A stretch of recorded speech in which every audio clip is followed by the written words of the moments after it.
Hello, good morning. ഇന്ന് ചൊവ്വാഴ്ച രാവിലെയാണ്. ഇന്നത്തെ ബ്രേക്ക്ഫാസ്റ്റിന് ഗോതമ്പ് പുട്ടും അതുകൊണ്ട് ഗോതമ്പ് പുട്ട് കൊണ്ടുള്ള ഉപ്പുമാവുമാണ്. ഓരോ മുട്ട പുളിച്ച് ചെയ്താണ് കഴിക്കുന്നത്. അപ്പോൾ നമുക്ക് ഉപ്പുമാവ് എടുക്കാം.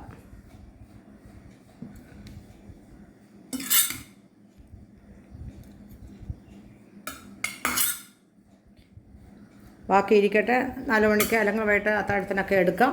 അപ്പോൾ ഇതാണ് ഗോതമ്പ് പുട്ടുകൊണ്ടുള്ള ഉപ്പുമാവ്. ക്യാരറ്റും തക്കാളി ചേർത്തില്ല, ക്യാരറ്റും സവാളയും ഒരു പച്ചമുളകും. ഇതിനകത്ത് അല്പം കാഷ്യോ ഉണ്ടെങ്കിലും ജസ്റ്റ് വറുത്ത് ചേർക്കാൻ നല്ലതാണ്. കുറേശ്ശെ കഴിക്കുന്നത് കൊണ്ട് ശരീരം കൊള്ളാം.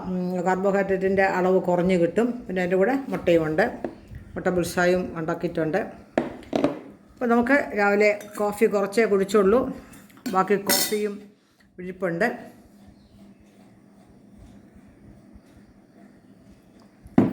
അപ്പോൾ നമുക്ക് ബ്രേക്ക്ഫാസ്റ്റ് കഴിക്കാം. ഓക്കെ,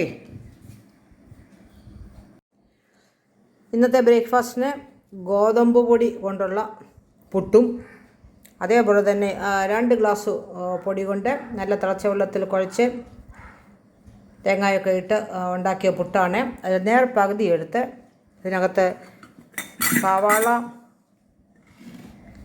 പച്ചമുളക്, ഒരു ക്യാരറ്റ് ഗ്രേറ്റ് ചെയ്തത്, ഇത്രയും പകുതി പുട്ടും കൂടെ ചേർത്ത് ഞാൻ ഉപ്പുമാവ് ഉണ്ടാക്കി.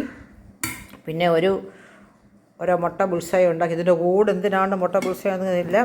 അപ്പോൾ നമുക്ക് അരി അല്ലെങ്കിൽ ഗോതമ്പ് പൊടി കൊണ്ടുള്ള ആഹാരത്തിൻ്റെ ക്വാണ്ടിറ്റി കുറച്ചിട്ട്, ഡോക്ടേഴ്സൊക്കെ അങ്ങനെയാണ്, പ്രത്യേകിച്ച് ഷുഗർ പേഷ്യൻസ്, അതിനൂടെ പ്രോട്ടീൻ കൂടുതലായിട്ടുള്ള ഫുഡ് കഴിക്കുക. അപ്പോൾ ഷുഗർ മരുന്ന് കഴിച്ചാലും ഷുഗർ കൺട്രോൾ ആകും എന്നുള്ളതാണ്. അപ്പോൾ നമുക്ക് കുറേയൊക്കെ ഡോക്ടേഴ്സ് പറയുന്നതൊക്കെ നമുക്ക് വിശ്വസിക്കാം.